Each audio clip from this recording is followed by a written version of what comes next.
ศูนย์กลางแนวล้าวต่างชาติได้จัดพิธีประดับเหรียญกาละนึก50 ปี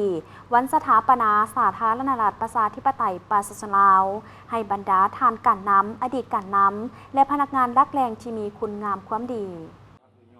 พิธีจัดขึ้นในวันที่25 ธันวาคม 2025 ที่นครหลวงจันทร์โดยการเป็นประธานของปริญญาเอกศิลวงศ์ขุดไพฑูรย์กรรมการกรมการเมืองศูนย์กลางภาคประธานศูนย์กลางแนวล้าวต่างชาติพร้อมด้วยพนักงานบำนาญอดีตการนำและพนักงานรักแรงเข้าร่วมการประดับเหรียญในครั้งนี้ก็เพื่อแสดงความรู้บุญคุณต่อการนำอดีตการนำและพนักงานสมาชิกพรรคในปัจจุบันที่มีผลงานมีคุณงามความดีต่อการปฏิวัติต่อชาติและต่อประชาชนลาวบรรดาเผ่าพร้อมทั้งระลึกถึง50 ปีวันมหาไสยสนะจิตวิญญาณแห่งการปฏิวัติศาสตร์ประชาธิปไตยระลึกถึงผลงานและการเสียสละอันยิ่งใหญ่ของประธานไกรสอนพรหมวิหาร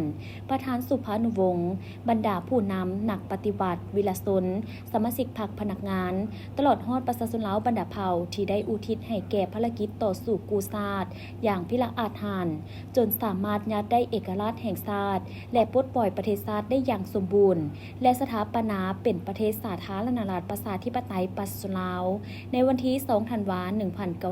1975 พร้อมนั้นพิธีก็ได้ผ่านรัฐดำรัสของประธานประเทศและรายชื่อผู้ที่ได้รับการประดับเหรียญกาละนึก50 ปีวันสถาปนาสาธารณรัฐประชาธิปไตยประชาชนลาวจากนั้นปริญญาเอกศิลวงศ์ขุดไพฑูรย์ได้ให้เกียรติประดับเหรียญแก่บรรดาทานที่ได้รับในครั้งนี้อย่างสมเกียรติ